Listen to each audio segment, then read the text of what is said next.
Hey guys, this is Matty here. I'm going to do a review now on my 2019 Toyota 4Runner TRD Offroad.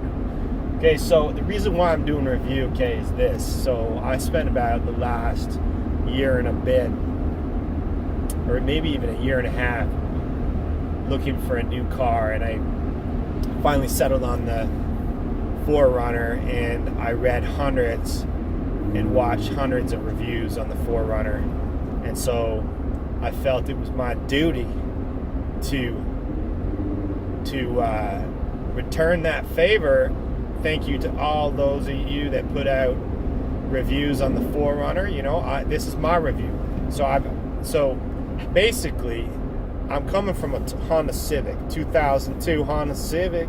I drove that for like, man, the longest time, 16 years now. And last year I decided I wanted to get a new car this year, and so I began my research. So I'm not like most people are coming from I've never had an SUV, and actually nobody in my family's ever had an SUV. So yeah, so where do I start? Like, I just started reading everything. Like, I was looking at Jeep Cherokees. I was driving Jeep Cherokees. First car I looked at was one of that crossover by Honda, the HRV or the CRV, and then they had a new one, the HRV, and I drove the HRV. I can't remember, but anyways, I'm a big guy. I'm 6'4", 220.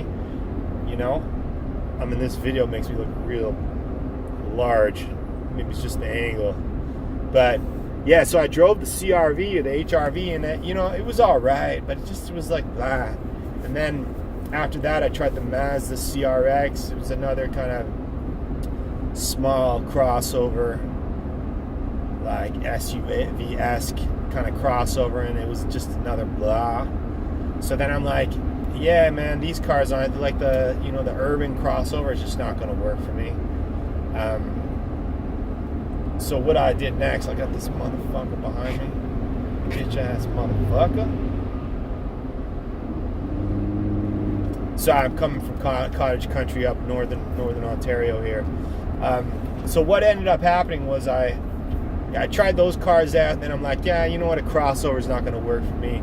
I want a car I could sleep in the back with. So out of that kind of test drive came the idea is I need a car that I can, hopefully sleep in the back with, have a few people back there, you know what I mean? And then so I ended up taking a look at Toyota, man, and I looked at the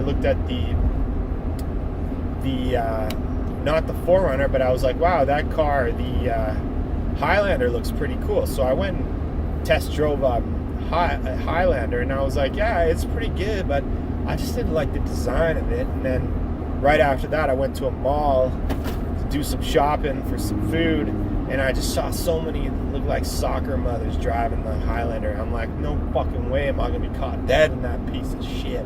So what I ended up doing was being like, wait, maybe I gotta look at a 4Runner. I never thought about it, but maybe I should. So like, yeah, the next car I drove was a 4Runner, and I'm like, wow, man, this is a pretty sick car. It's got a lot of attributes. It's nicely designed. Like, I've never seen a better car design, SUV design, out of all the cars that I've been in. Like, it's roomy. It's not too big though. It's superb design. It's super efficient, and all the look of it is pretty slick. I just think it's probably the best looking SUV on the market. So anyway, so I did this. I was like, I started looking into the 4Runner, and at that point, once I kind of settled on, let's have a deeper look at the 4Runner, I started comparing them, reading hundreds of reviews, as many video reviews as I could, and I asked tons of questions to all sorts of people about, some of the complaints that I was getting from these 4Runner reviews were like, it's not torquey enough, it's not peppy enough, the utilitarian kind of design is not, up to snuff in today's high-tech environment. I was reading that people are saying it's clunky and bouncy. There's some reviews that saying the screens aren't big enough. There's some reviews on, gas isn't the best, you know, compared to a Honda Civic. But of course, I'm not buying this car because I want another Honda Civic, and this is like a whole new paradigm shifting into this car for me. Maybe not for a lot of people out there. Then, you know, all sorts of complaints on all sorts of avenues, you know, and as we all know, opinions are like assholes. Everybody's got one, and everybody is coming from their own bias. So I'm going to tell you about my bias. So I'm coming from a design background. I'm an architect. I work in development. You know, I work in construction, and I'm like, when I, you know, all those reviews, I took everything into account. I even did a comparison to which looked to me that the closest car might be the Jeep Cherokee, the Laredo, and I ended up driving one, and I just didn't like it. Just didn't feel the greatest. It didn't feel as good as the 4runner. It was peppier. It could take a lot more heat when you hit the pedal to the metal, but I just thought it was like I just didn't like it. And there's just so many on the road, and I hear a lot of, you know, I'm looking for something that I'm just gonna drive the shit out of, just like my Honda Civic. I drove that thing where SUVs would go, and that thing was the best, but it was time for a bigger car. And I just heard a lot of reliability issues for the Cherokee. You know, to kind of understand my overall cost, incremental cost increase from moving from a Honda Civic to a 4runner, I did a little spreadsheet in Excel, and I compared the Honda Civic